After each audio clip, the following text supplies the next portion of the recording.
हरे कृष्णा हरे कृष्णा। नारायणं नमस्कृत्यं नरं चैव नरोत्तमं देवीं सरस्वतीं व्यासं ततो जयमुदीरये। नमस्तस्मै भगवते वासुदेवाय साक्षिणे ये इदं कृपया कस्मै व्याचचक्षे मुमुक्षवे। योगीन्द्राय नमस्तस्मै शुकाय ब्रह्मरूपिणे संसार सर्पदष्टं यो विष्णुरात्ममोच भवे भवे यथा भक्ति पादयोस्तव जायते तथा कुरुष्व देवेश नाथस्त्वं नो यतः प्रभु। कलेर्दोष निधे राजन् नास्ति एको महान् गुणः कीर्तनादेव कृष्णस्य मुक्त संग परम ब्रजे। यस्तुत्तम श्लोक गुणानुवाद संगीयते भीक्ष्णं मंगलग्न तमेव नित्यं शृणुयाद भीक्ष्णं कृष्णे मलां भक्तिरभीप्यमान। यन्नामधेयं म्रियमाणे आतुरः पतन्निस्खलन् वा विवशो गृह्णन् पुमान्। यन्नाम विमुक्तकर्मार्गलयोत्तमां गतिं प्राप्नोति यक्षन्ति न तं कलो जन। श्रीमद्भागवतं पुराणममलं यद्वैष्णवानां प्रियं यस्मिन् पारमहंसैकममलं ज्ञानं परं गीयते तत्र ज्ञान विराग भक्ति सहितं नैष्कर्म्यमाविष्कृतं तच्छृण्वन् विपठन विचारन परो भक्त्या विमुच्ये नरः। यं ब्रह्मा वरुणेन्द्र रुद्रमरुतस्तुवन्ति दिव्यैस्तवैः वेदैः साङ्गपदक्रमोपनिषदैर्गायन्ति यमसामगाः न मनसा पश्यन्ति यम योगिनो यशान्तं न विदुसुरासुरगणा देवाय तस्मै नमः। बिनु विश्वास भगति नहीं तेहि बिनु द्रवहि निराम। राम कृपा बिन सपने हूँ जीव न ले विश्राम। आज धन्य मैं धन्य अति यद्यपि सब विधि निज जन जान राम मोहि संत समागम। बोलो बांके बिहारी लाल की जय जय। आप सभी को वंदन।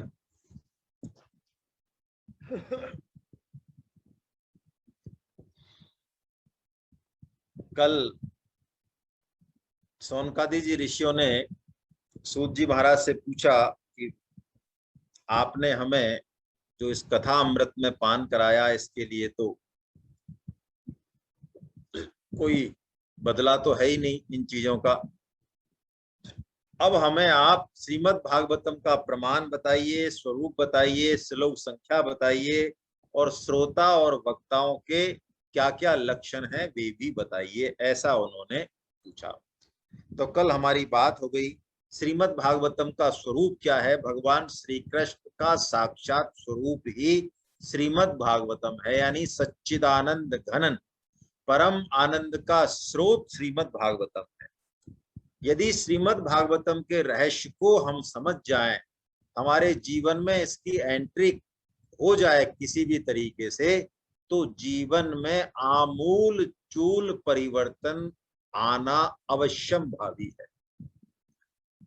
चाहे हम कुछ भी कर रहे हो, बिजनेस करें, पढ़ाई करें और कोई काम करें, हर जगह हर इसमें तो इतने सूत्र हैं, इतनी कथाएं हैं, इतने प्रकरण हैं कि एक दो प्रकरण में भी यदि हमारा चित्त चला जाए तो बस। तो उन्होंने कहा कि स्वयं भगवान का ही स्वरूप ये श्रीमद् भागवतम है। और उन्होंने कहा कि भावुक भक्तों के हृदय में जो भगवान श्री कृष्ण के माधुर्य रस को जो बिखेरता है वो श्रीमद् भागवतम है।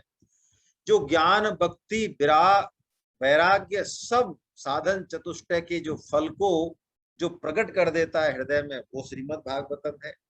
और इसी श्रीमद् भागवतम का दिग्दर्शन भगवान ने मात्र 4 श्लोकों में ब्रह्मा जी को कराया था। और सुखदेव जी ने उसी श्रीमद् भागवतम को परीक्षित जी को, जो कि उन्हें अपने पिता वेदव्यास जी महाराज से प्राप्त हुआ, उनको सुनाया था। वो श्रीमद् भागवतम है। और उन्होंने अंत में कहा, कली काल में तो श्रीमद् भागवतम सर्वोत्तम सहारा है, इसके अलावा कोई और उपाय है नहीं। जैसा कि तुलसीदास जी कह रहे हैं ना, बारी मथे घृत हो ये बरु और सिकता ते बरु तेल है, चाहे पानी को बिलोने से घी पैदा हो जाए, ऐसा तुलसीदास जी कह रहे हैं। बारी यानी पानी, मथे घृत हो या बरु, चाहे बरु यानी हो जाए चाहे, और सिकता ते बरु तेल, सिकता यानी जो बालू रेत है उसमें से चाहे तेल निकल जाए। अब हम जब ये चौपाई लिखी गई होंगी तब बड़ा ये असंभव काम लगाओ लगे, इनमें से 2 में से एक काम तो हो गया, है ना। बाड़मेर में रिफाइनरी लग गई है और वहां से बालू रेत से खूब सारा तेल निकल रहा है। तो वो कहते हैं चाहे हो जाए, तुलसीदास जी तो पहले ही लिख के कि चाहे हो जाए, लेकिन बिनु हरि भजन न भव तरिए, यह सिद्धांत अपेल, है ना, यह सिद्धांत अपेल। ये उन्होंने कह दिया। कितनी बैटरी है? 19% है बैटरी, देखना जरा। तो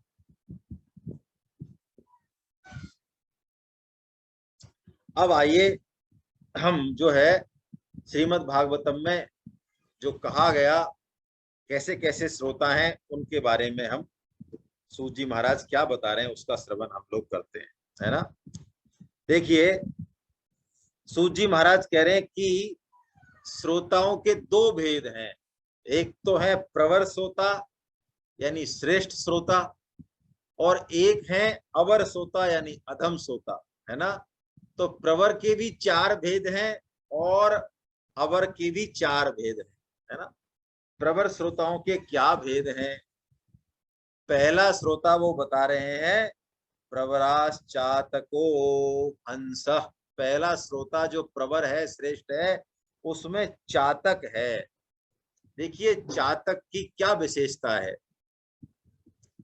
चातक में अनन्य भक्ति होती है, अनन्य भक्ति होती है।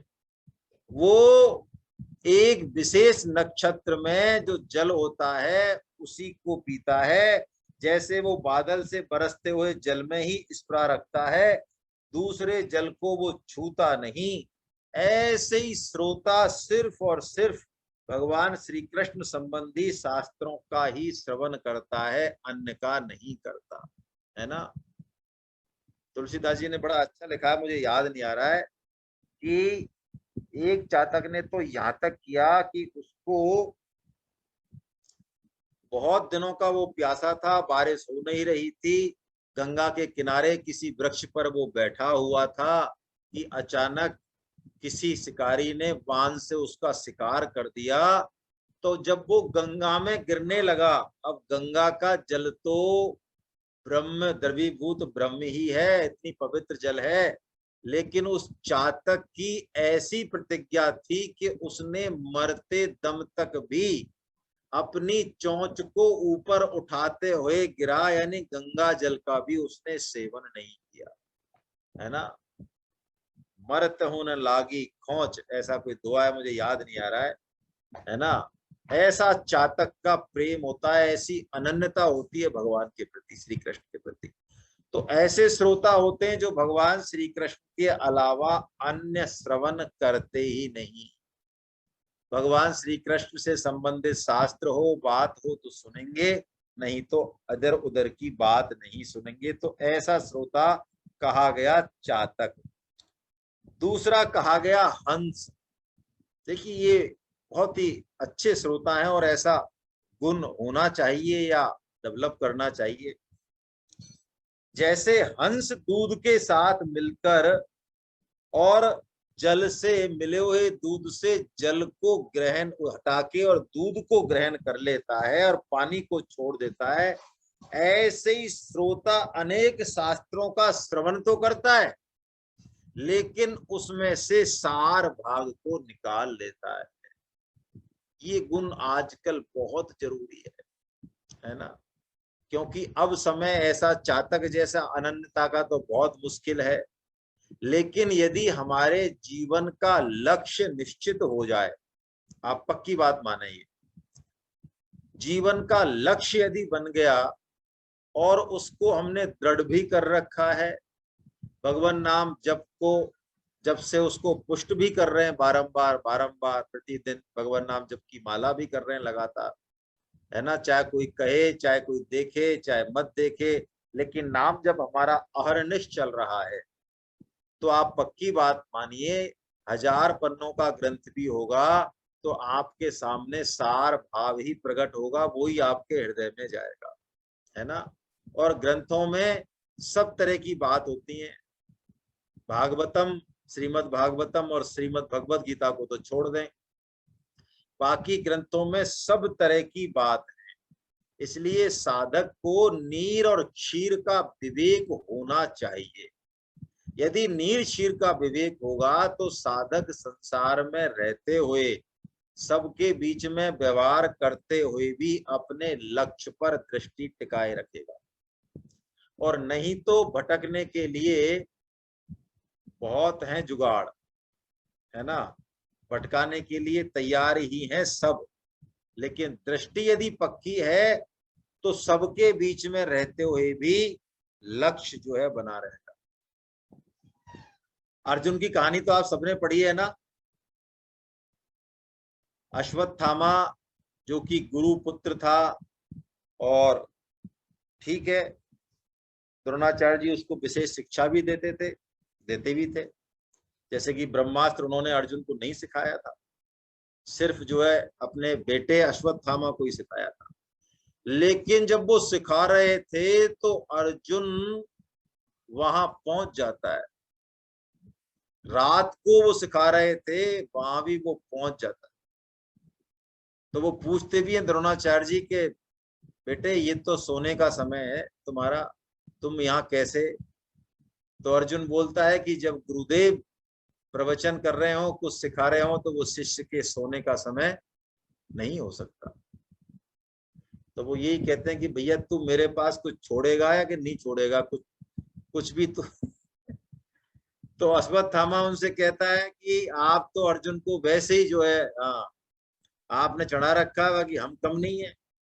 तो उन्होंने कहा ठीक है, पहले के पिता थोड़े बच्चों से प्रेम कम करते थे शायद, है ना, आता नहीं था ज्यादा प्रेम करना उनको। तो उन्होंने तुरंत जो है प्रतियोगिता रख दी और कहा अभी दूध का दूध और पानी का पानी हो जाएगा। आपने सबने कहानी पढ़ी है, पर मैं हंस के हिसाब से इसको सुना रहा, मुझे अचानक याद आ गई। तो चिड़िया लटका दी पेड़ पर और उसका आंख उसकी रंग दी, और जितने भी आ रहे हैं, युधिष्ठिर हैं, चाहे कोई भी हैं, दुर्योधन है, भीम है, अश्वत्थामा है, फलाने हैं, जितने भी हैं, वो पूछते हैं तैयार, यहाँ तैयार, बिल्कुल जगह पे खड़े होकर तान के, ये चला दें गुरुदेव, कि क्या दिख रहा है, क्या दिख रहा है, सब दिख रहा है, क्या दिख रहा है, पेड़ दिख रहा है, पत्ते दिख रहे हैं, दुनिया दिख रही है, सूरज दिख रहे हैं, चंद्रमा दिख रहे हैं, है ना। और नहीं तो अश्वत्थामा जी से पूछा, उन्होंने कहा बस हो गए पास, बैठ जाओ। अश्वत्थामा जी से पूछा तो किसी ने कहा आपके चरण कमल दिख रहे हैं, है ना। गुरु में भाव उनका, अरे चरण कमल तो दिख रहे हैं वो तो ठीक है, लेकिन अभी क्या दिख रहा है, अभी तो ये भी दिख रहा है और वो भी दिख रहा है। किसी से भी उन्होंने बाण छोड़ने के लिए नहीं कहा। देखिए आप उनका कॉन्फिडेंस देखिए द्रोणाचार्य जी का। और जब अर्जुन का नंबर आया सबसे अंत में, तो उन्होंने पूछा अर्जुन क्या दिख रहा है, कि गुरुदेव मुझे सिर्फ चिड़िया दिख रही है। अब क्या दिख रहा है, निशाना लगाने के लिए तैयार किया, अब मुझे सिर्फ और सिर्फ चिड़िया की आंख दिख रही है, छोड़ दो। अपना लक्ष्य भेद दिया अर्जुन। तो क्या संसार नहीं था उस समय? संसार था। परम श्रद्धेय स्वामी जी महाराज उदाहरण देते हैं बड़ा अच्छा, संसार में अच्छा बुरा हमेशा रहेगा, रहता आया है, रहेगा, सतयुग हो चाहे कलयुग हो।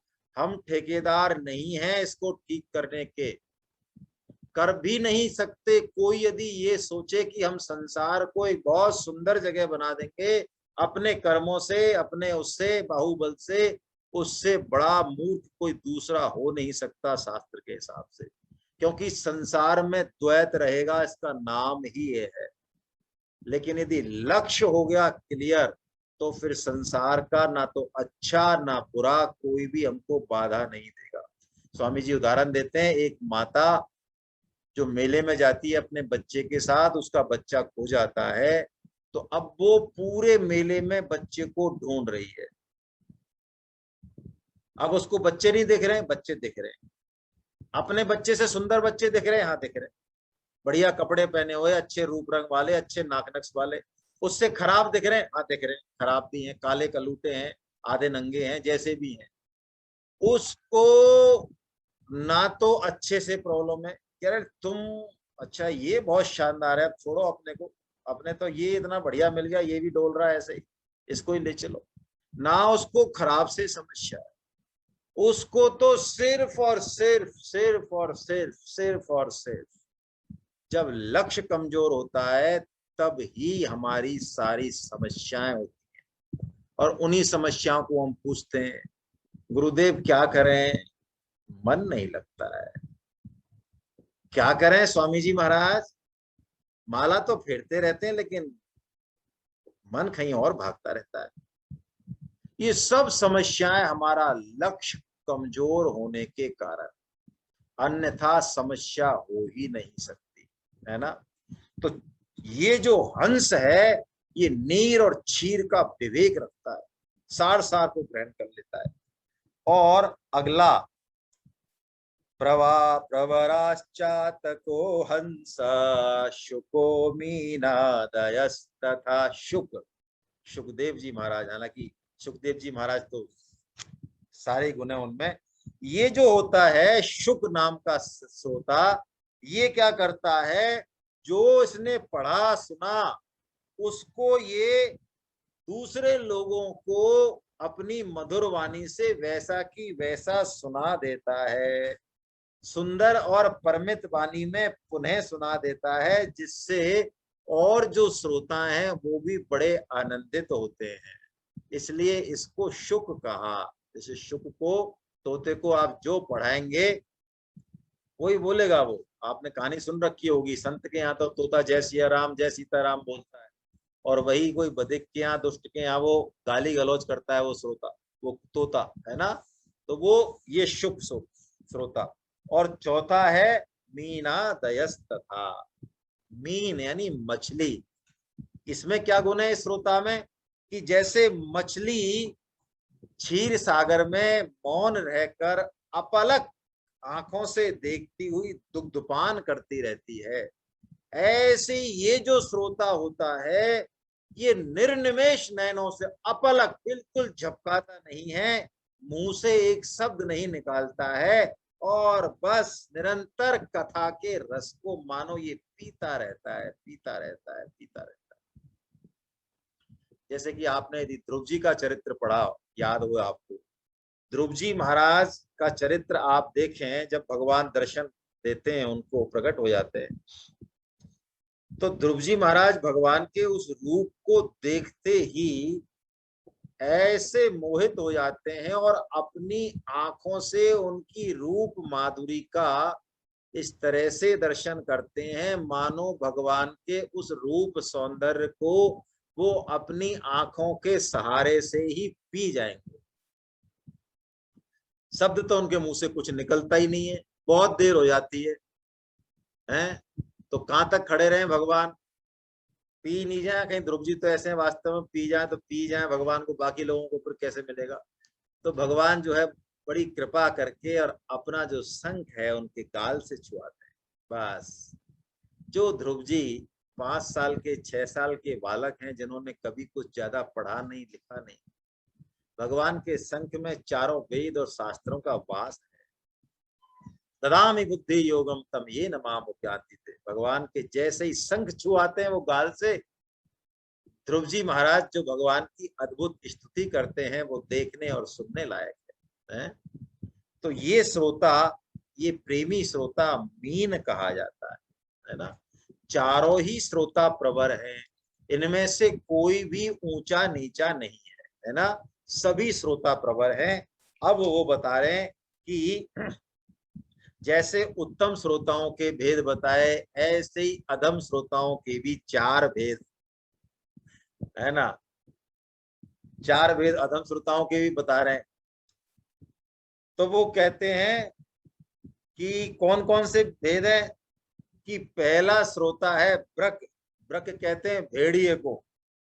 तो भेड़िया क्या करता है, जैसे वन के भीतर जब बढ़िया वेणु की मधुर तान बज रही हो और मृग जो है ना उस मधुर बंसी धुन का आनंद ले रहे हो, कान खड़े करके उसको पी रहे हो, ऐसे ही कोई बहुत बढ़िया कथा प्रसंग चल रहा हो, श्रोताओं को बड़ा आनंद आ रहा हो, तो ये जो ब्रक श्रोता है, ये भेड़िया, ये कोई न कोई कुछ न कुछ करके वो रस भंग कर देगा। या तो जोर से बोल देगा या कोई ना कोई और टेक्निकल समस्या कर देगा, है ना, कुछ ना कुछ कर देगा, वो रस भंग कर ही देगा।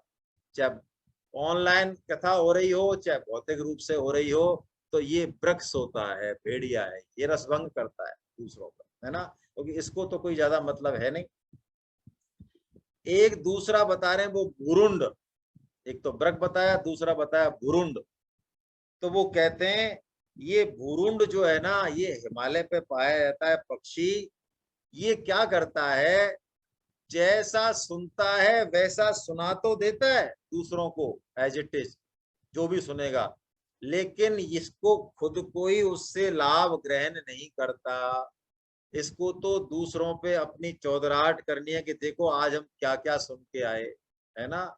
जैसे कि रावण को आप देखेंगे, जो मेघनाथ का वध होता है तो माता मंदोदरी और सब रोती हैं, तो वो कहते तने ही ज्ञान उपदेशा रावण है। तुलसीदास जी लिखते हैं पर उपदेश कुशल बहु तेरे, जे आचरण ही ते नर न घनेरे। ऐसा तुलसीदास जी महाराज लिखते हैं कि जो दूसरों को उपदेश दे, ऐसे तो लोग बहुत हैं दुनिया में, है ना, लेकिन जो बोल रहे हैं उसका स्वयं भी आचरण करें, ऐसे लोग बहुत कम हैं, है ना। तो ये भुरुंड नाम का जो होता है, ये स्वयं आचरण में नहीं लाता, दूसरों को एज इट इज कह देता है। अब तीसरा बताते हैं ब्रस यानी बैल, है ना। वो कहते हैं कि बैल जो है ना, उसको एक तो अच्छा चारा रख दो और एक वो वैसा रख दो, दूसरा वाला कड़वी खली रख दो, तो वो दोनों को एक सा मानकर ही खाता है। उसके लिए, उस बैल के लिए कोई फर्क नहीं है। ऐसे ही ये जो श्रोता है, शास्त्र में सब तरह का वर्णन आता है, सार भी आता है, असार भी आता है, परमात्मा का भी आता है, इसको सब, है ना, सब माल एक बराबर है, इसको कोई फर्क नहीं पड़ रहा है क्या प्रकरण चल रहा है क्या नहीं चल रहा है। बस ये बैल श्रोता है, ब्रश जिसको बोला। और ये लास्ट है ऊंट, उष्ट है। ऊंट क्या करता है, ये और भी निकृष्ट है। कि ऊंट के सामने आम की पत्ती डाल दो, आम डाल दो, और कांटे वाला जो उसका सिस्टम है, जो उसका भोजन है, कांटे वाली खली वो डाल दो, तो वो आम को छोड़कर और जो कांटेदार जो है ना, या कड़वी नीम की पत्ती खली, उनको चबाता है। तो ये श्रोता क्या करता है, भगवान की मधुर कथाओं में से भी कोई वैसे अंश आते हैं ना, राक्षसों के या कोई उटपटांग कथाओं में भी आते हैं, शास्त्रों में भी आते हैं, तो ये औरों को छोड़ के उसको सार को और ये उसको ग्रहण करता है, इसकी दृष्टि उसी पे रहती है ना, ये उसी को पकड़ता है कि हाँ वो बात एक बढ़िया लगी थी उसमें आज, है ना, ऐसा। तो हालांकि वो कहते हैं सूत जी महाराज कि बहुत सारे भेद और भी हैं, प्रवर के भी हैं और अवर के भी भेद हैं, लेकिन मुख्य मुख्य भेद जो है वो यही है ना। अब वो आगे कह रहे हैं कि हमें कैसे कथा सुननी चाहिए, कि वक्ता के सामने विधिवत प्रणाम करके बैठे और संसारी बातों को छोड़कर केवल भगवान श्री भगवान की लीला कथाओं को ही सुनने की इच्छा रखे, अपने विवेक को जागृत रखे, है ना। ऐसा नहीं अब समझ में आएगी तो ठीक है भाई, ठाकुर जी समझाएंगे तो समझेंगे, और नहीं तो देखो हमने तो कोशिश कर ली। हाँ, ठाकुर जी समझाएंगे तो समझेंगे, ठाकुर जी मकान बनाएंगे तो बनाएंगे, और नहीं तो हमारे पुरखों ने भी नहीं बनाया और हम भी नहीं बनाए। हाँ, ठाकुर जी चाहेंगे तो आज भोजन करेंगे, नहीं तो नहीं करेंगे। ठाकुर जी चाहेंगे तो नए वस्त्र लाएंगे, मोटरसाइकिल लाएंगे, कार लाएंगे, ठाकुर जी लाएंगे तो ले आएंगे, नहीं तो हम तो लाने वाले हैं, है ना। ये चालाकियां ठाकुर जी के सामने चलती नहीं है ना। हाँ, ये चालाकियां नहीं चलती हैं, ये चालाकियों को देख के ठाकुर जी फिर हंसते हैं, फिर उनका जब घूमता है ना दृष्टि तो फिर गड़बड़ हो जाती है। तो इसलिए थोड़ा विवेक को जागृत रखें, और कोई चीज समझ में नहीं आ रही है तो उतने ही वहां पर वो कह रहे हैं कुशलता से उसको ग्रहण करें, बारंबार समझने की कोशिश करें। ऐसे नहीं दिमाग को आराम देके अब ठाकुर जी जाने, अब तो ले आए शरीर को कथा में, क्या करें, कैसे भी करके उठा लाए इसको शरीर को, अब जाने ठाकुर जी। नहीं, अत्यंत कुशल हो, नम्र हो, शिष्य भाव से उपदेश ग्रहण करे, और सबसे बड़ी बात भीतर से श्रद्धा और विश्वास रखे, पहली बात।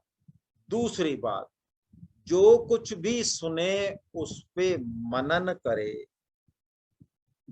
श्रवण करे, मनन करे, पचाए उसको, जुगाली करे उसकी, है ना। मजा तो जब है कि जिस दिन हम भगवत गीता की क्लास लें, कोई कथा कीर्तन करें, तो रात को सोते समय भी हमारे वो पिक्चर चले हैं। जैसे पहले बचपन में, अब मेरे को क्या पुरानी कोई बात याद आई तो मैं कह ही देता हूँ, हालांकि कहनी नहीं चाहिए। पहले कभी कोई पिक्चर का जब क्रेज होता था बचपन में, कभी जाते थे पिक्चर, तो रात को भी सोते समय भी उसी नशे में रहते थे, वही अमिताभ बच्चन या जो भी फलाने सिंह जो भी रहे होंगे, और रात को भी उसी में ही लगे रहते थे, सपने में भी। ऐसा तादाद में हो जाता था अटैचमेंट कि जो पिक्चर में देखा 3 घंटे में, वो 30 घंटे में भी उसका नशा नहीं उतरता, है ना। तो ऐसा जुड़ाव कथा से होना चाहिए कि सोते समय भी वही भाव रहे हमारा, तब तो कथा सुनी, है ना, वही नशा रहे एकदम, है ना। और चिंतन करे, मनन हो गया। और वो कह रहे हैं जो बात समझ में नहीं आए उसको पूछे, है ना। क्यों, निधिध्यासन, अपने उसको वृत्ति को धीरे धीरे स्थिर करना पड़ेगा। स्थिर करने से पहले कहीं भी कुछ संशय हुआ, संकल्प विकल्प हुए तो स्थिर नहीं होने देगा मन। इसलिए श्रद्धा विश्वास तो रखे पूरा कि भगवान जो कह रहे हैं वही ठीक है, लेकिन बुद्धि यदि कुछ गड़बड़ कर रही है पीछे से कुछ ज्यादा, तो उसको कसने के लिए, उस पर कोड़े लगाने के लिए और तार्किक बुद्धि के लिए कोई उत्तर चाहिए, तो वो पूछा जाए, समाधान हो जाता है तो बुद्धि थोड़ी शांत हो जाती है ना। तो ऐसे श्रोताओं को जो श्रवण मनन निधिध्यासन करें, श्रद्धा विश्वास रखें, नियम से सुने, एक जगह सुने, इनको उत्तम श्रोता कहा जाता है। इनकी शारीरिक दिनचर्या की भी बात कही गई है कि कम से कम यदि कथा सुने तो भोग विलास से दूर रहें, है ना। वैध यौन संबंध से भी दूर रहना चाहिए, वैध से, अवैध तो छोड़ ही दे, साधक अवैध तो कोई मतलब ही नहीं है। चार चीजें तो स्टार्टिंग में होती ही है साधक के, है ना, जुआ, मांस, मदिरा, अवैध यौन संबंध, ये तो चार साधक करता ही नहीं है किसी। यदि वो ये भी करता है तो फिर मामला बहुत गड़बड़ है। तो शारीरिक संयम रखे, खान पान में भी संयम रखे, ऐसे श्रोता को उत्तम श्रोता कहा गया है। अब वक्ता के लक्षण बताते हैं, है ना, क्योंकि दोनों ही तरफ का मामला है। जिसका मन सदा भगवान में लगा रहे। देखिए, वक्ता यदि सांसारिक बुद्धि वाला है, दृष्टि वाला है, तो उसकी वो बात कहीं न कहीं कथा में छलकेगी। कितनी भी सरस कथा हो, उसमें वो सांसारिक चीजें घुसा ही देगा, क्योंकि उसका चित्त अभी भगवान में पूरी तरह से लगा नहीं है, पहली बात। दूसरी बात, उसे किसी भी वस्तु की अपेक्षा नहीं। अनपेक्षय सुचिर दक्ष उदासीनो गत व्यथा, है ना, भगवान कहते हैं ना सिद्ध भक्तों के लक्षण अनपेक्ष, अपेक्षा रहित थे। भौतिक स्तर की तो छोड़ो, वस्तु पदार्थ बाकी चीज तो खैर नहीं, रुपया पैसा वो तो अलग बात है, लेकिन वक्ता मान बढ़ाई भी नहीं चाहे, और उसके मन में यदि कोई अपने को लेकर विशेषता भी है कि नहीं मैं इन सब से विशेष हूं, मेरे अंदर कुछ विशेषता है जिसके कारण मैं अलग हूं, तो फिर वो उत्तम वक्ता नहीं हो सकता। इसीलिए परम सिद्धे स्वामी जी महाराज ने बहुत युक्ति युक्त तरीके से ठोक के कहा है, ठोक के अपने लिए कहा, सबके लिए कहा कि वक्ता को श्रोताओं का ऋणी होना ही चाहिए, है ना। ये उन्होंने ऐसे ही नहीं कहा, इन्होंने बहुत सोच समझ के कहा, इसके पीछे बहुत बड़ा लॉजिक है उनका, ऐसे ही नहीं कह दिया। श्रोताओं का उसको ऋणी रहना ही चाहिए, क्योंकि श्रोताओं का सद्भाव वक्ता को मिलता है, उसकी पारमी बढ़ती है ना। और सुहृदय हो, है ना, सरल हो, सुहृदय हो, कुटिलता नहीं हो उसके मन में, है ना, हृदय में, और अनेकों अनेक युक्तियों से, उदाहरणों से वो तत्व का बोध कराने में चतुर हो। ऐसा नहीं हो, क्योंकि श्रोताओं का स्तर सबका अलग अलग होता है, उसके तो समझ में कोई बात आ रही है, लेकिन श्रोता कहीं अटक रहा है और वो कह रहा है ये बात जमी नहीं, या फिर श्रोता उसको प्रासंगिक नहीं मान रहा है। ये हमारी कथाओं में आजकल एक थोड़ी सी बात है। कैसे कि यदि आधुनिक युवा वर्ग हमारी कथाओं को सुनता है तो उसको वो मैच नहीं कर पाता अपने आप को इन कथाओं से। बात तो इसकी अटल है, सत्य है, इसमें कहीं दोहराया नहीं है, लेकिन यदि उदाहरण उनके, जो वो जिस परिवेश में वो रहते हैं, यदि उनके उदाहरण लिए जाएं, उस तरह से उनको बात समझाई जाए, तो वो आधुनिक युवा भी, युवक युवतियां भी इस कथा में रस ले सकते हैं, क्योंकि तत्व तो सबके भीतर एक ही है। जैसे शुरू शुरू में बात आती है, मैं उदाहरण से अपनी बात कहूं कि अरे जब भगवान है तो क्यों नहीं देखा जा सकता, ये क्या बात हुई, हम और आप भी तो देख ही रहे एक दूसरे को। शास्त्रों में आया कि भगवान का तो अनुभव किया सकता है, बाकी आंखों से नहीं देखा जा सकता। हाँ, भगवान कृपा करे तो आंख से भी दिखाई दे, वो अलग बात है, लेकिन वैसे नहीं देखा जा सकता। तो उनसे कहा, उनसे पूछा जाए कि भाई वाईफाई, आपके फोन में वाईफाई आ रहा है, कनेक्शन क्या आ रहा है, कि कहाँ है, हमको तो नहीं दिख रहा।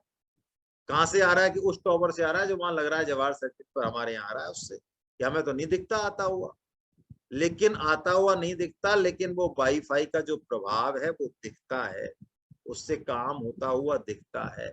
ऐसे ही जिनके जीवन में भगवत तत्व प्रकट हुआ है, जिन्होंने भगवत दर्शन किए हैं, उनके अंदर एक विशेष बात, उनका व्यवहार, उनका बोलचाल एक अलग तरीका का दिखता है। तो इसका मतलब इससे हमें अनुभव होना चाहिए कि उनको कुछ ना कुछ प्राप्ति तो हुई है। ऐसे मेरे दिमाग में एक चीज आई ऐसे ही, मेरा कहने का मतलब है यदि उनके परिवेश के हिसाब से उदाहरण हो तो हर आदमी जुड़ सकता है ना। अब वो कह रहे हैं सूत जी महाराज कि हे शौनकादि जी मुनि, अब मैं आपको जो विधि है उसको बता रहा हूं, है ना। हालांकि ये दो पार्ट में हो गया, यहाँ मुझे लगता है थोड़ा सा ही है। शुरू में और बताए थे वक्ता के और विधि के बारे में, शुरू में जब श्रीमद् भागवतम शुरू हुई थी उसमें और डिटेल में बताया था, लेकिन कोई नहीं, आज हम यही लेते हैं। विधि बता रहे हैं, इस विधि के पालन से श्रोता की सुख परंपरा का विस्तार होता है। देखिए, श्रीमद् भागवतम का सेवन चार तरीके से किया जाता है। एक तो सात्विक, एक राजस, एक तामस और एक निर्गुण, है ना। अब क्या है, हमने सात्विक, तामस और राजस तीनों पढ़ लिए ना। सात्विक होती है 1 महीने में या 2 महीने में, राजस होती है 7 दिन में, और तामस होती है 1 साल में होती है। ये तीनों हमने पढ़ ली, है ना। तो ये आगे बता रहे हैं कि पहले तो इसकी बहुत अच्छे से तैयारी करनी चाहिए श्रीमद् भागवतम की। जब मुहूर्त निकलवा के इसका पूरा मुहूर्त निकलवाया जाए, दिन फिक्स किया जाए, और दूर दराज में जहां जहां भी आपके परिचित हो चाहे नहीं हो, उसका प्रचार किया जाए, लोगों से व्यक्तिगत निवेदन भी किया जाए कि भाई आप पधारिए, 7 दिन तो कम से कम पधारिए, 7 दिन नहीं तो कम से कम 1 दिन, 2 दिन, 3 दिन तो पधारिए, ऐसा उन सबसे निवेदन किया जाए। वो कह रहे हैं कि राजसी जो 7 दिन वाला जो विधि है वो थोड़ी जल्दबाजी की है, आपने देखी भी होगी। और देखिए वैसे उसका नियम क्या है बताइए। राजसी कथा भी 7 दिन की होगी ना, वो मिनिमम जो नियम लिखा हुआ है वो तो 6 और 6 12 घंटे का मामला बैठता है कम से कम। सूर्योदय के होने के बाद 1-1.5 घंटे बाद कथा चालू हो जानी चाहिए, दोपहर में खत्म हो जानी चाहिए, खत्म मतलब विश्राम हो जाना चाहिए 6 घंटे बाद। फिर थोड़ा बहुत जिसको पाना है प्रसाद वो पाए, आराम करे, अपने शारीरिक आवश्यकताओं की पूर्ति करे, और फिर 1 घंटे के विश्राम के बाद फिर बैठ जाए, और सूर्यास्त से पहले पहले उसको जो है फिर लिया जाए। तब जाके 7 दिन में कुछ कथा का रस आता है। अब हमने राजस भी कर दी 7 दिन, उसमें भी फिर 2 टाइम घटा के 1 टाइम कर दिया। 1 टाइम में भी फिर हमने सबसे रिजेक्टेड टाइम जो है, जिसका कोई धनी दौरी नहीं है कि साहब सुबह 10 बजे की, नहीं 10 बजे तो हमारा काम होता है बहुत इंपॉर्टेंट। अच्छा वो टाइम नहीं, नहीं उस समय तो हमारे और काम होते हैं, कि इसमें बीच में हाँ ये फ्री टाइम है, ये ले जाओ भागवतम के लिए, है ना। तो श्रीमद् भागवतम में सबसे रिजेक्टेड टाइम, और जो उसके श्रोता हैं वो भी, अब क्या कहें, मुझे नहीं कहना चाहिए, उनका भी कहीं कोई ठिकाना नहीं है। अब बताइए, इस तरह से हम भागवतम यदि करें तो अब उसका फल कैसा होगा भाई, है। हमने उसको कौन सी वरीयता दे रखी है, जरा देखें तो सही। वो 50 भी वरीयता से निकाल के थोड़ा चढ़ाए उसको ऊपर, दूसरे तीसरे नंबर पे तो लेके आए उसको। तो वो कहते हैं ये उतावली वाली है ना। लेकिन कोई नहीं, लेकिन 1-2 महीने की जो कथा है ये बिना परिश्रम के होती है, और ये पूर्ण आनंद को बढ़ाने वाली है, ये सात्विक है। और तामस जो सेवन है वो क्या होता है, कभी भूल से छोड़ दी जाती है, कोई बीच में कोई चले जाते हैं कहीं 1-2 महीने के लिए, चलो भाई वहां चले जाते हैं, फिर कर लेंगे इस कथा को, फिर आ जाते हैं, फिर चालू कर देते हैं, फिर कर लेते हैं। तो ऐसे ये तामस सेवन भी न करने की अपेक्षा तो बढ़िया ही है ना। भाई नहीं करे उससे तो बढ़िया ही है ये, कम से कम जैसा भी है चलो, लेकिन कम से कम श्रीमद् भागवतम का जो भी है रस तो अंदर जा ही रहा है ना। और देखिए, अब बात आती है असली, जो मेरा तो आप सबसे निवेदन है हम इसी को ग्रहण करें। जो कोई नियम का आग्रह नहीं मानता, हम नियम बहुत लगा देते हैं, ठाकुर जी की पूजा हुई और नियम की पोटली खोली हमने, हाँ। गलत काम करेंगे तो नियम नहीं, उटपटांग काम करें तो कोई नियम नहीं, ठाकुर जी का कोई भी काम करेंगे तो उसमें नियम ऐसे दौड़ के आते हैं तुरंत, भाई ऐसा करें तो ऐसा कर लें क्या, नहीं तो नहीं करें फिर। ये कह रहे हैं निर्गुण श्रीमद् भागवतम क्या है, वर्ष महीना दिन सुबह शाम कोई नियम नहीं, बस प्रेम और श्रद्धा के साथ, भक्ति के साथ, बस किए ही जाओ, किए ही जाओ, किए ही जाओ, और उस महासागर में डुबकी लगाए जाओ, ये निर्गुण है ना। फालतू के नियमों के चक्कर में पड़े बिना, क्योंकि श्रीमद् भागवतम का निर्गुण सेवन साधक के, भक्त के हृदय को भगवान श्री कृष्ण के प्रेम से आप्लावित कर देता है। एक बार इसको सुन के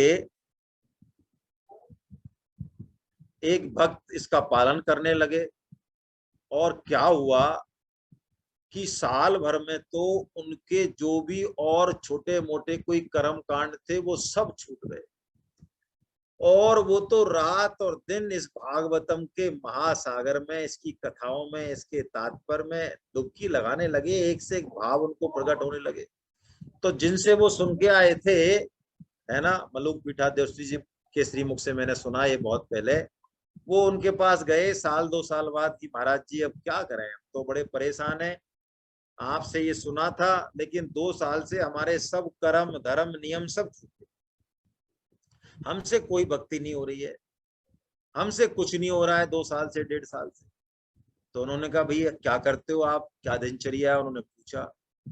तो जब सारी बात उन्होंने कहा कि अरे तुमने तो भक्ति का भी परम फल पा लिया, जो तुम श्रीमद् भागवतम रूपी प्रेम के सागर में डुबकी लगा रहे हो, और डुबकी भी ऐसी लगा रहे हो कि तुम्हारा मन ही बाहर नहीं कर रहा है आने का, इससे बढ़िया परम प्रेम की प्राप्ति और कोई हो नहीं सकती, है ना। तुम्हारे नियम कर्म तुमने छोड़े नहीं है, वो तुमसे छूट गए हैं, क्योंकि जब उच्चतर की प्राप्ति होती है ना तो निम्नतर स्वतः ही छूट जाता है ना। यही इसमें भाव है। तो परीक्षित जी और सुखदेव जी के जो संवाद हुआ था वो 7 दिन का था, लेकिन वो निर्गुण ही था, उसमें कोई नियम नहीं था। कहते हैं परीक्षित जी महाराज ने और सुखदेव जी ने अपना आसन भी नहीं बदला। अब बुद्धि तो विद्रोह करती है, हमारी भी करी रही है विद्रोह, क्या करें हम तो 1 घंटे में जो है ना। चौथे दिन तो सुखदेव जी महाराज ने पूछा भी है परीक्षित जी से कि भाई सुखदेव जी को तो शरीर में है ही नहीं, वो तो परमहंस है, अब उनका तो शरीर बैठा है तो और खड़ा है तो और चले तो चला जा वाली, उनका तो ये सिस्टम। तो उन्होंने परीक्षित जी से पूछा कि महाराज कुछ, हाँ कुछ प्रसाद, और प्रसाद नहीं तो कुछ जल, कुछ कोई सेवा आप कर लो आराम से, कोई दिक्कत नहीं है। चौथे दिन पूछा सुखदेव जी महाराज। तो परीक्षित जी महाराज कहते हैं कि प्रभु ये आपका जो ये कथा अमृत है ना, जो आप लगातार अमृत पिला रहे हैं, इससे मेरी भूख और प्यास, आप कह रहे हैं तो मेरे मन में आया है कि कोई भूख प्यास नाम की चीज होती है। देखिए उपवास यही होता है, हमारा जो उपवास है ना, मैं तो अपनी बता रहा हूँ, मैंने आपसे तो बात नहीं की। उपवास के दिन जो है, हाँ वो चंद्रमा की तरफ भी देखे ना रात को तो वो ऐसी लगती है, ये तो बिल्कुल वो हनुमान ढाबे वाली रुमाली रोटी लग रही है। वो दृष्टि में वो सब यही घूमता रहता है।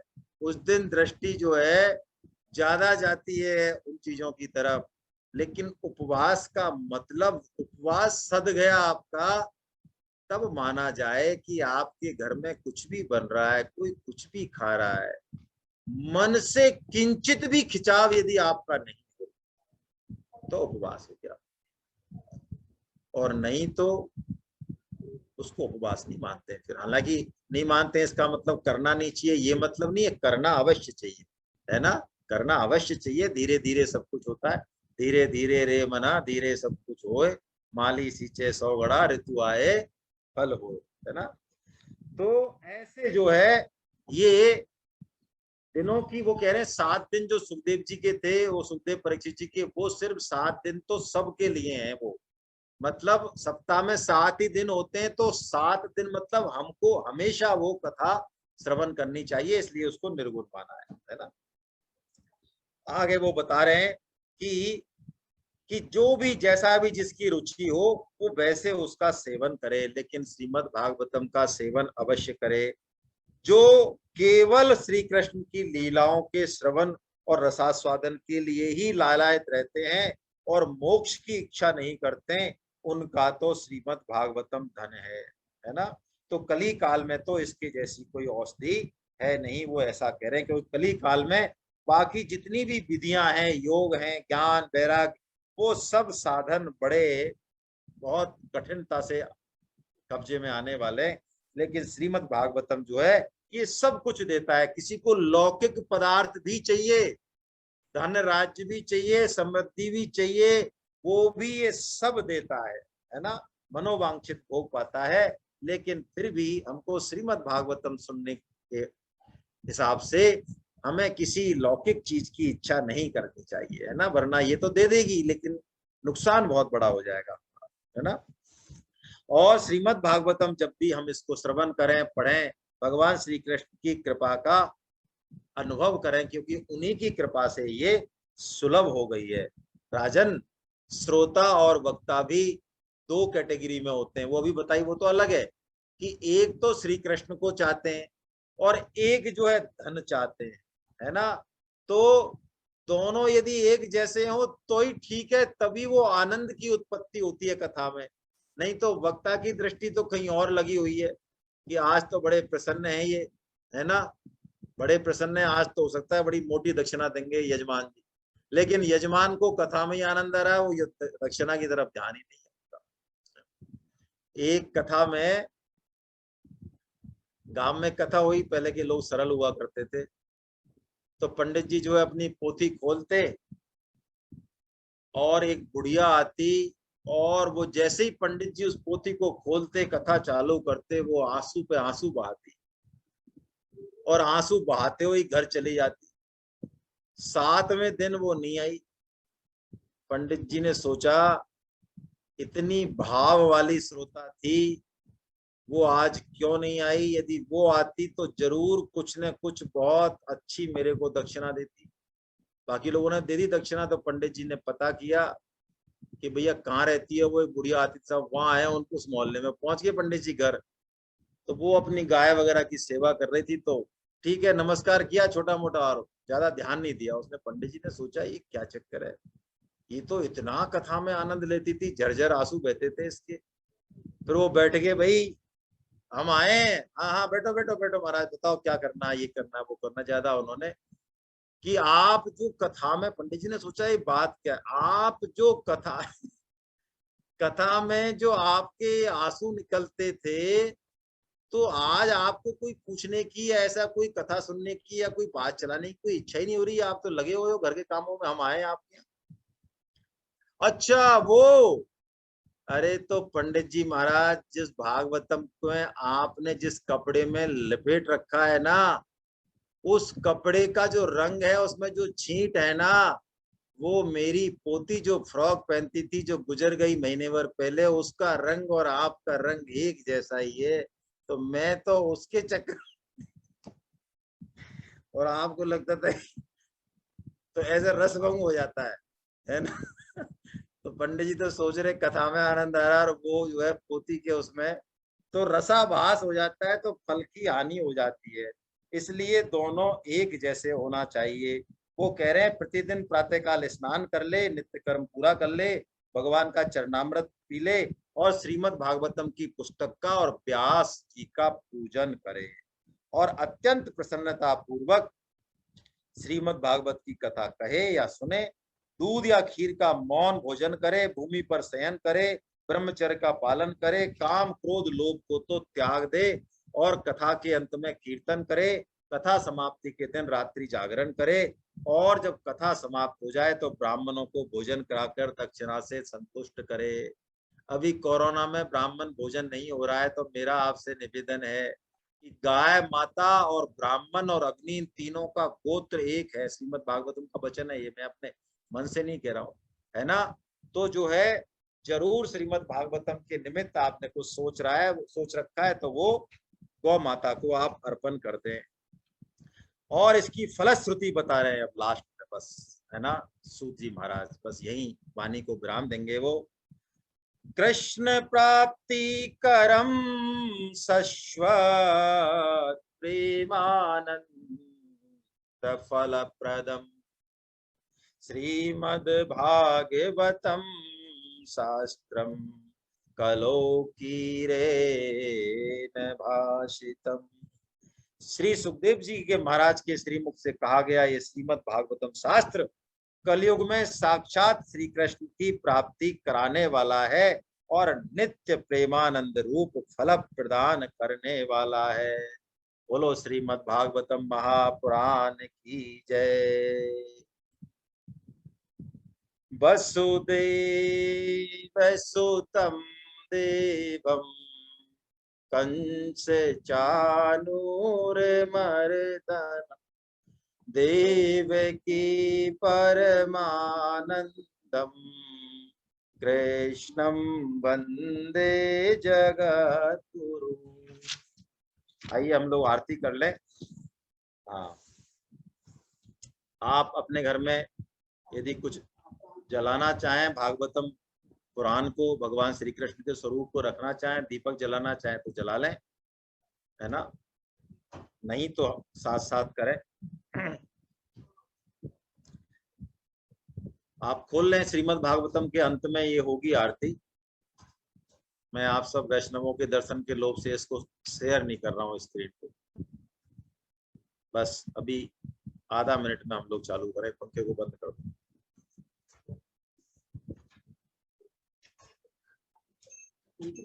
हाँ,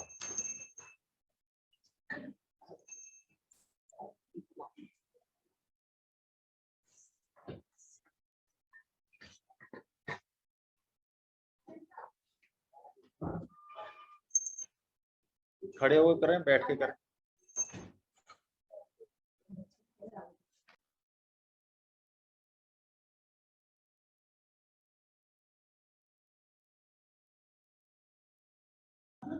आपके पास हो तो आप बोलें सब लोग साथ में। आरती अति पावन पुराण की, धर्म भक्ति विज्ञान खान की। आरती अति पावन पुराण की, महापुराण भागवत निर्मल। महापुराण भागवत निर्मल, सुख मुख विगलित निगम कल्प फल। परमानंद सुधारस में कल, परमानंद सुधारस में कल। लीला रति रस रस निधान की, आरती अति पावन पुराण की। कलिमल मथन त्रिताप निवारणी, जन्म मृत्यु में भव भय हारणी। सेवत सतत सकल सुख कारणी, सुमहोषधि हरि चरित गान की। आरती अति पावन पुराण की। विषय विलास विमोह विनाशिनी, विमल विराग विवेक विकासनी। भगवत तत्व रहस्य प्रकाशनी, परम ज्योति परमात्म ज्ञान की। आरती अति पावन पुराण की, धर्म भक्ति विज्ञान खान की। आरती अति पावन। परमहंस मुनि मन उल्लासनी, रसिक हृदय रस रास विलासनी।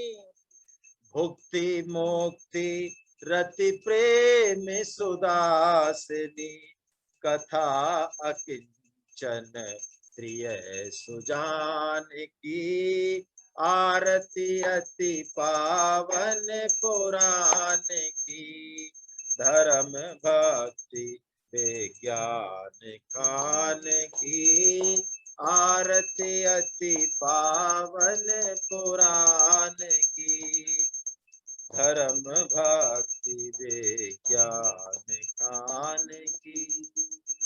श्रीमद् भागवतम महापुराण की जय। नाम संकीर्तनम यस्य सर्व पाप प्रणाशनम प्रणामो दुख समनस्तम नमामि हरिं परम।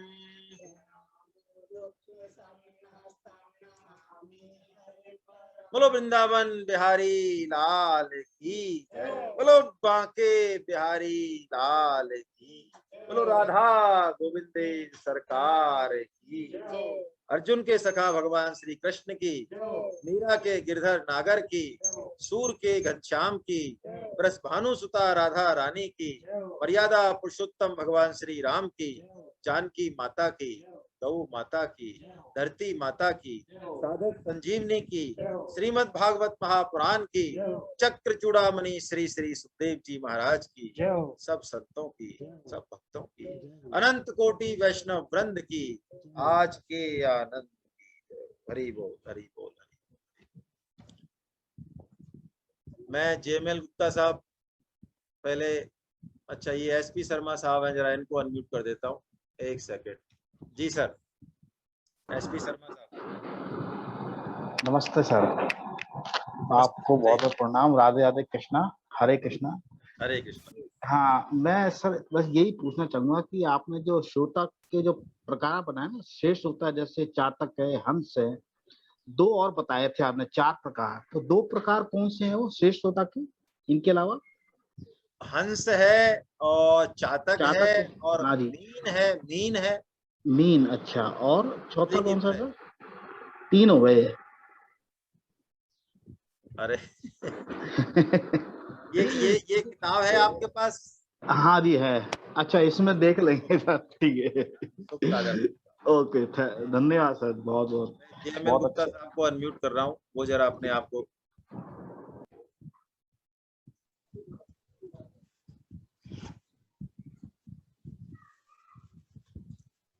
अनम्यूट हो गए सर आप, जेएमएल गुप्ता साहब। आवाज आ रही है जेएमएल गुप्ता साहब? आप दोबारा म्यूट हो गए, अब दोबारा कीजिए अपने आप को अनम्यूट। हाँ, हो गए अब आप। अब आ रही है सर? आ रही है। मैं तो प्रार्थना कर था कि पिछले साल आपने 6 महीने भगवत गीता का रसास्वादन कराया, उसके बाद 18 दिन तक कराया। उसके 18 दिन में करीब 3.5 से 4 से श्रोताओं ने, साधकों ने लाभ लिया। उससे प्रेरित होकर के आगे ये श्रीमद् भागवतम में जो आपकी क्लास 4 साल से 35-40 लोग की जयपुर में चला रहे थे, वो कम से कम इन लोगों की प्रेरणा स्रोत नहीं, श्रीमद् भगवत गीता 2.5 से 7 साल से ऊपर के आज भी सुन रहे हैं, जो मैं भी उसमें लाभान्वित हुआ। इसके लिए तो आपको बहुत बहुत साधुवाद है।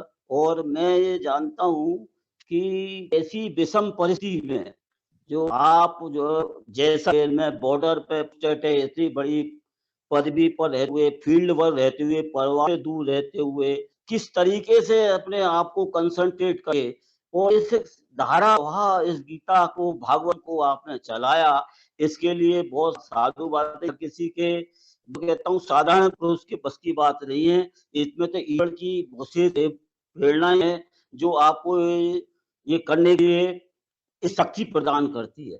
दूसरा, मैं तो आपके धन्य माता पिता को, धन्य कुल को, धन्य आपके बस आपको सर्वोत्तम ने आपके हृदय में भक्ति का बीजारोपण किया और उस भक्ति से आप सबको जो है लाभान्वित कर रहे हैं। वैसे तो ये अपने श्रोता का कोई आग्रह नहीं होना चाहिए कि क्या कर क्या नहीं किया, ये तो वक्ता के अधिकार में आता है कि क्या सुनाना है, क्या नहीं सुनाना है और किस समय पे सुनाना है। लेकिन मेरा आपसे विनम्र निवेदन ये जरूर है कि बंसल को भी बहुत साधुवाद है जिन्होंने 1 साल के ये वीकली क्लास से चालू करने के लिए इसकी टाइम फ्रेम की, तो भी इतनी बड़ी उस पे एयरपोर्ट होते हुए भी अपने आप का समय निकाल करके ये काम कर रहे हैं। तो वो वीक में एक दिन क्लास चलेगी, तो 1 से 65 घंटे जैसे आप बता रहे थे, तो हम पूरे संसार में रचे पचे रहेंगे। तो निवेदन ये है कि इस धारा को अगर आप चलाते रहें तो ये बैटरी चार्ज होती रहेगी और इससे सारे लोग भक्ति में डूबेंगे। तीसरी इसके बाद और बात है, वैसे तो मैंने स्वामी जी से सुना है गोवर्धन अंदर कि हमको तो बोलने का व्यसन पड़ गया है। तो साधुपुरुषों में ये गुण होता है कि वो जितना उनके पास संकलित चीज होती है उसको बांटे बिना, जनहित के बिना रह नहीं सकते। तो अभी मेरे को पूर्ण विश्वास है कि आपके पास जो भी होगा आप बिना सत्संग किए रह नहीं सकते। धन्यवाद। बहुत बढ़िया, आपकी कृपा, आपकी बहुत बहुत कृपा। और देखिए, मैं जहाँ तक मेरा परिचय है जगमोहन गुप्ता साहब से, भगवान का नाम है इनके नाम में, परम श्रद्धेय गया प्रसाद जी महाराज जो स्वामी जी की कोटि के संत हैं, उनका बहुत विशेष स्नेह इनके ऊपर, परम श्रद्धेय स्वामी जी महाराज का विशेष स्नेह इनके ऊपर। मैं इन दोनों संतों की याद करते ही, इनको याद आते ही मुझे उन दोनों की याद आती, क्योंकि मैंने तो अपनी आंखों से उन्हें देखा नहीं, और ये ब्रजवासी भी हैं, इसलिए मैं तो अपने आप को धन्य मानता हूं कि इन्होंने आज आशीर्वाद दिया है मेरे को। आपका कोटि कोटि धन्यवाद, आप समस्त श्रोताओं का धन्यवाद। और आप बिल्कुल ठीक कह रहे हैं कि ये रसधारा बहनी चाहिए, बहेगी भी, है ना। बस थोड़ा सा कुछ बीच में गैप लग जाए 10-5 दिन का तो अलग बात है। तब तक मेरा आपसे निवेदन है ना, सबने आपने वो YouTube चैनल जो है उसको आप सब्सक्राइब कर लें, सुने आराम से। बाकी मैं ये चाह रहा हूँ कल से तो हम स्त्रोत रत्नावली ही ले लें एक बार, है ना। स्त्रोत रत्नावली का भी बड़ा अच्छा आनंद है, उसमें सभी शास्त्रों का सार है। हमारे बच्चों को भी रखें, और मैं ये चाह रहा हूँ कल से 1 या 2 लोग जो उसको कंठस्थ करेंगे, मैं उसमें सुबह जब मैसेज दूंगा तो नाम लिख दूंगा, मुझे आज कौन कौन से स्त्रोत लेने हैं। आप दिन भर में कंठस्थ कराएं या पहले से कंठस्थ है मुझे बता देंगे तो उनको आप बोल भी सकते हैं, है ना। और उनका हम वाचन करेंगे सस्वर, उसका अर्थ समझेंगे। और जब ये हो जाएगा तो मेरा भाव ये है कि भक्तमाल या नारद भक्ति सूत्र में से एक ग्रंथ जो है उसका पारायण करने की हम लोग कोशिश करेंगे, है ना। तुरंत बाद ही करेंगे, लेकिन कुछ दिनों तक हम ये ले लेते हैं ना। मैं जल्दी सत्येंद्र रस्तोगी साहब से निवेदन कर रहा हूँ, वो अपने आप को, सुरेंद्र रस्तोगी साहब अपने आप को अनम्यूट करें। वो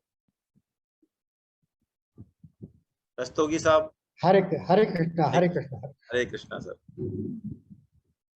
सब कुछ वैसे गुप्ता साहब ने कह दिया, अब इससे ज्यादा कहने के लिए मेरे पास कुछ नहीं है। मैं अपने को भाग्यशाली मानता हूं कि मेरे को मात्र 22 अप्रैल 2021 से सुनने का लाभ प्राप्त हुआ, और 6 बजते हुए ऐसा लगता था जैसे कोई प्यासे को प्यास लग रही हो, और मैं घड़ी देखता था कि कैसे 6 बजे। एक दिन मैंने आपको बीच में डिस्टर्ब भी किया कि मेरे को लिंक नहीं मिल रहा था, क्योंकि पहले मित्रों के द्वारा आता था लिंक, तब देखता था। अब आपने मेरे को मेंबर बना लिया, उसके लिए मैं आपका ऋणी रहूंगा। और मेरे साथ साथ मेरी बहनें, मैंने बहनों को बताया, वो इतनी ज्यादा लाभान्वित हुई, जयपुर में, दिल्ली में, वो भी सुन रही हैं आपको इस समय, देख रही हैं, कर रही हैं। और ऐसा लग रहा है कि अब कल के बाद हम करेंगे क्या, बड़ी एक वैक्यूम जैसे कहते हैं, वैक्यूम आना, वो वैक्यूम सा महसूस कर रहा हूं मैं अभी से कि कैसे कैसे कैसे कैसे क्या होगा। साथ साथ ही यद्यपि आपने सारे प्रश्नों का उत्तर इसमें भागवतम में दे दिया है, भागवतम के माध्यम से सारे प्रश्नों के उत्तर आ गए हैं, फिर भी मेरा एक आपसे एक प्रश्न है। आप ज्ञानी हैं, ध्यानी हैं, इतने उपासक हैं आप भगवान के, ये जो मोह है ना, ये मोह कैसे छूटे? सब जानते हैं, सारी बातें हैं कैसे है, क्या है, भगवान ने करना है, भगवान को करना है, बच्चों का भगवान ही देखेगा, हम कुछ नहीं है, हम योग्य नहीं है, हमको कर सकते। फिर भी उसके पश्चात ये मोह छूटता नहीं, क्योंकि हम तो ये आपने जो बताया ना श्रोता, हम तो दूसरी श्रेणी के जो हैं, उरंड, क्या नाम था, उरंड नाम के हैं, बस इससे ज्यादा नहीं। तो आप तो कोई अगर ऐसी रास्ता बता दिया हमको, बहुत अच्छा है, हम कृतार्थ हो जाए। देखिए सर, आप आप सब समझते हैं, फिर भी मैं चलिए बोलने की फॉर्मेलिटी पूरी कर रहा हूं कि भगवत गीता में ये मोह जो है सबसे लास्ट में गया है, यानी पहला टारगेट था, उसके बाद भगवत गीता पूर्ण हो जाती है। अर्जुन यही बोलते हैं, उसके बाद वो कुछ नहीं बोलते हैं। आप देखेंगे उनका अंतिम श्लोक 18.73, नष्टो मोह स्मृति लब्ध्वा त्वत्प्रसादात् मयाच्युता। सारा आंसर है इसमें आपके प्रश्न का कि मोह नष्ट हो गया, स्मृति प्राप्त हो गई आपकी कृपा से। तो उनकी कृपा से ही मोह दूर होगा और हमको कुछ न कुछ करना पड़ेगा। तो बस भगवान नाम जब हम करते रहे, है ना, सत्संग करते रहें, कथा कीर्तन करते रहें। राजीव अग्रवाल साहब को मैं अनम्यूट कर रहा हूँ जी।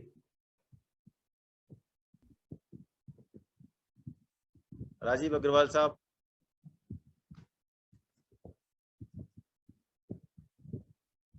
अंशु गुप्ता। हरे कृष्णा सर। हरे कृष्णा। जी सर। जी आज सर। आज अपनी भागवतम की आरती हुई है। मैं आरती के पहले थोड़ा सा शंख बजाना चाह रहा था, अगर इजाजत हो तो 2 बार हाँ, शंख। बजाएं बजाएं।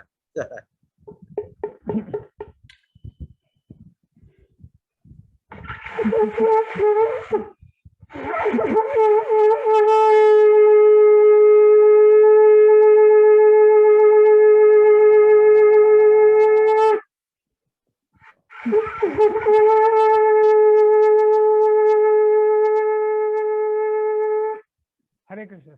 बहुत बढ़िया, बहुत कृपा आपकी। आपको बहुत अच्छा अभ्यास है, इसका मतलब है ना, जिस हिसाब से आपने बजाया है ना। जी सर। अंशु गुप्ता जी को मैं अनम्यूट कर रहा हूँ। बहुत अच्छा, बहुत कृपा राजीव अग्रवाल साहब। हरे कृष्ण। आप। प्रणाम प्रणाम। सर। मैं आपसे ये तब पूछना चाह रही थी सर, हमने अपना रजिस्ट्रेशन तो करवा दिया था सर गीता के लिए, सर हमारे उसमें ना लिस्ट नहीं आई है सर। हिंदी है हमारा ऑप्शन में, हिंदी में सुनेंगे हम। उड़ीसा भुवनेश्वर से बोल रहे हैं। अच्छा, पर लिस्ट हम मतलब आपको मिली नहीं, तो आप ग्रुप में जुड़े हुए हैं ना कहीं? हाँ, ग्रुप में मेरे हस्बैंड जुड़े हुए हैं, शंकर लाल गुप्ता। किस में, मतलब कौन सा ग्रुप है वो? ये आप लोग के जो रोज आता है ना लिंक, जो नहीं, कौन सा ग्रुप का नाम तो बताएं मुझे। ग्रुप का नाम गीता साधक। गीता साधक नाम से तो कोई ग्रुप नहीं है। Zoom Gita class. पूरी वाला जो ग्रुप है। अच्छा, तो उसमें मैं डाल दूंगा लिस्ट, उसमें मैं लिस्ट डाल, है ना, जी जी उसमें जी, मैं लिस्ट। धन्यवाद। बहुत अच्छा है। जोशी साहब को मैं अनम्यूट कर रहा हूँ, उनसे निवेदन कर रहा हूँ। हरे कृष्णा सर। हरे कृष्णा सर। हरे कृष्णा। मुझे मालूम है सर समय का अभाव है, और मैं तो केवल जयमल गुप्ता साहब के सेंटिमेंट्स को I would like to echo the same sentiment. Gupta साहब ने सब कह ही दिया है। कोटि कोटि आपको नमन सर। आपने अरे आप सर ऐसा नहीं कहा करें। मैं सभी श्रोताओं में निवेदन करता हूँ, सभी ब्राह्मण देव हैं और मैं तो अब जैसा हूँ कुछ लोग जानते हैं, तो कृपया जो है मेरा ही वंदन स्वीकार करें। आप अपनी आशीर्वाद दिया करें। आप सर हर तरीके से आप श्रेष्ठ हैं, बड़े हैं, जैसे, है ना। 2019 में जब मालवीय नगर की क्लासेस थी और उसके बाद फिर अनारे में क्लासेस थी, बड़ी इच्छा थी भागवतम की क्लासेस ज्वाइन करने की, लेकिन उस समय कंडीशन थी कि अगर आपने वो क्वालिफाई नहीं कर रखा है, कोर्स नहीं कर रखा है, तो मैं आ नहीं पाया। हाँ, बात तो सही है। देखो, अब देखो कितनी बढ़िया बात बता रहे हैं जोशी साहब। मतलब भागवतम क्लास चल रही थी, इनको अलाउ नहीं किया आपने। बताइए आप पुलिस के बहुत बड़े अफसर हैं, यूएनओ में रहे हुए हैं, संयुक्त राष्ट्र संघ में। कोई कम से कम 107 देश ये घूम चुके हैं, घूम ही नहीं चुके हैं, काम किया है। और इन्होंने मुझसे कहा भी था, मुझे अब याद आ गया कि भागवतम क्लास में भाई हम आना चाह रहे हैं, गीता तो पढ़ी रहे हैं आपके साथ। तो हमने कहा भाई हाँ क्या करें। उस समय एग्जाम पास करना और वो कोर्स को पूरा हाँ, चारों गीता के चारों एग्जाम पास करवा, फिर जो है आप आना, है ना। अब मैं, हालांकि आप इसको अदरवाइज नहीं ले, लेकिन वास्तव में देखो जूम से कैसा, अब जूम पे तो कोई लिमिट का चक्कर है ही नहीं, जो भी है वो सब कर सकते हैं, है ना। तो चलो अच्छा ही है, भगवान की इसमें कोई इच्छा होगी, अच्छी बात है ना। इस साल में पहले 2020 में पूरी गीता कराई, और अब हम तो बहुत लेट ज्वाइन किया सर, 10वें स्कंद से हमने शुरू किया था इसको। तो ये, लेकिन बहुत अहोभाग्य हमारा कि हमने सुना और बहुत ही आनंद आया सर। इसके लिए बहुत बहुत पूरे परिवार की तरह से, आपके इस पूरे ग्रुप में कम से कम 10-12 तो मेरे परिवार के साथ, हालांकि पूरा गीता परिवार ही है ये, लेकिन पूरे जो बिल्कुल घनिष्ठ परिवार के सदस्य सब जुड़े हुए हैं। आपको बहुत नमन। बस मैं लास्ट में अब ओपी मिश्रा साहब को अनम्यूट कर रहा हूँ। ओपी मिश्रा साहब। हाँ जी, हरे कृष्णा सर। हरे कृष्णा सर, हरे कृष्णा। सर एक मेरा एक सवाल था अभी। आप एक बार वीडियो ऑन करें sir please. Thank you sir. हाँ जी, मैं ओपी मिश्रा बोल रहा था देहरादून से ही। सर जी सर, जी सर। और अधिकतर लोग मोह माया की छोड़ने की या उससे दूर हटने की बहुत सारे लोग इस पे बताते हैं, बोलते भी हैं। और मेरा सबसे अभी एक साधक इसी टॉपिक पे आपसे उन्होंने कुछ पूछा भी था कि ये मोह माया कैसे दूर होगी, और इसका जवाब मेरे ख्याल से आज के टाइम पे इस प्रेजेंट युग में दे पाना बहुत ही मुश्किल है। पहले ऋषि मुनियों का समय हुआ करता था, उसमें एक एज जो है जो डिफाइन होती थी कि इस एज में ये, इस एज में ये, इसके बाद आपको जंगल की तरफ चला जाना है। तो वो मोह माया वहीं खत्म हो जाती थी, क्योंकि वो जंगल में चले गए, ऋषि मुनि हो गए। मैं मिश्रा साहब आपको बुरा मत मानिएगा, मेरी थोड़ी स्पष्ट कहने की आदत है। जी आप बहुत ज्यादा जुड़े हुए नहीं है ना तो गीता क्लास से ना भागवतम से, है ना। जी जी जी बहुत ज्यादा जुड़े हुए नहीं है और आप इसको बहुत ही भौतिक स्तर पर इसका जवाब दे रहे हैं। जी इसके बजाय होना ये चाहिए कि इसके बारे में शास्त्र क्या कह रहे हैं, हमें उसको बुद्धि में बैठाना चाहिए। जंगल में जाने से कभी मोह माया दूर नहीं होती, मरने से भी मोह माया दूर नहीं होती। आप मरने के साथ आप और मैं एक सुई नहीं ले जाएंगे, हम सब कुछ त्याग करके जाएंगे तो क्या हम मुक्त हो जाएंगे? नहीं। मोह माया इस संसार का बीज है, ये शरीर, ये मन। आप राजा जनक का उदाहरण देखें, जो ऐसे अतुलनीय ऐश्वर्य में रहते हैं फिर भी उनको मोह माया नहीं है। हम भिखारी हैं उनकी तुलना में, फिर भी हमें मोह माया है। आप जो समझ रहे हैं इस तरह से नहीं है ये चीज। मोह माया दूर हो सकती है, पहले तो ये माने दिमाग में। कोई ऋषि मुनि दूर कर सकते हो, हम नहीं दूर कर सकते हो, तो भगवान दो श्लोक बोलते कि देखो भैया, कैटेगरी नंबर 1 मोह माया दूर करने का उपाय फॉर ऋषि मुनीस एंड नाउ, है ना। घोड़े दूर हो जाओ, खच्चर आ जाओ। खच्चर कौन कौन है? भगवान के यहाँ भेद है ही नहीं। आप कृपया इसको इस तरह से नहीं लें। मोह माया दूर हो सकती है तभी शास्त्रों में कहा जाता है। मैं आपको एक उदाहरण से प्रश्न के उत्तर में प्रश्न नहीं करूंगा, हमारे पुराने साधक तो जानते हैं उस उदाहरण को। आपके कितने बच्चे हैं सर? हमारे सर दो बेटियां हैं। 2 बेटियां हैं। छोटी बेटी कितने उम्र की है? नहीं, दोनों सर जॉब में हैं, दोनों इंजीनियर हैं। कभी छोटी रही थी पहले वो? जी, छोटी रही होंगी ना। हाँ हाँ, एकदम छोटी रही। सभी लोग छोटे से ही बड़े बनते हैं। छोटे से ही बड़े होते हैं। तो जब वो 5-7 साल की होंगी तब उन बेटियों में से किसी को भी आपने गोवर्धन पर्वत उठाने की आज्ञा दी या नहीं दी? नहीं, गोवर्धन पर्वत उठाने की तो नहीं दी। आपको नहीं, पता है गांव में एक सेकंड हाँ, भगवान, आपको पता है भगवान श्री कृष्ण ने 6 साल में गोवर्धन पर्वत उठा लिया था? जी। जानते हैं आप कि नहीं जानते? पहले ये हाँ जानता हूँ। फिर भी आपने नहीं दी 6 साल की बेटी को उठाने की आज्ञा? सर वो गोवर्धन जैसे गांव में जो गाय के गोबर से जो बनाया जाता है, उसको भी गोवर्धन का एक प्रतीक माना जाता है गांव में। तो लड़कियां उठाती है। नहीं, मैं साक्षात गोवर्धन पर्वत की बात कर रहा हूँ जो भगवान श्री कृष्ण ने उठाया था। उसकी आज्ञा दी क्या आपने? मैं ये पूछ रहा हूँ, आपके प्रश्न का उत्तर निकल रहा है, कृपया मेरी बात का जवाब दे। नहीं, हमने तो इस तरह का कभी कोई सवाल क्यों आया नहीं भी दी? क्यों नहीं दी? क्यों नहीं दी?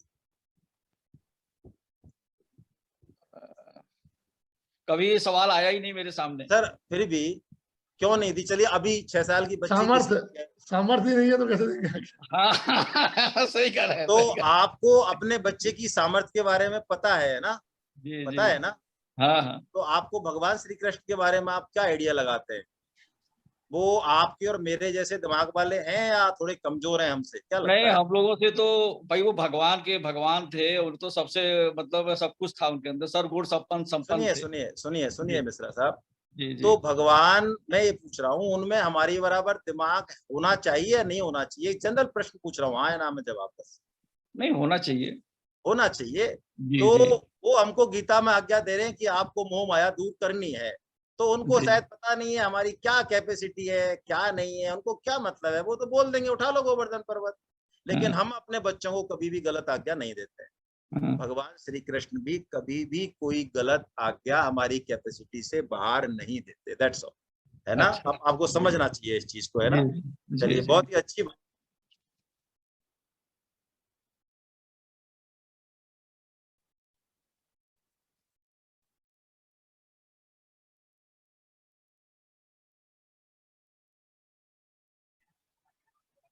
जी, हरे हरे कृष्णा। कृष्णा सर, हरे कृष्णा।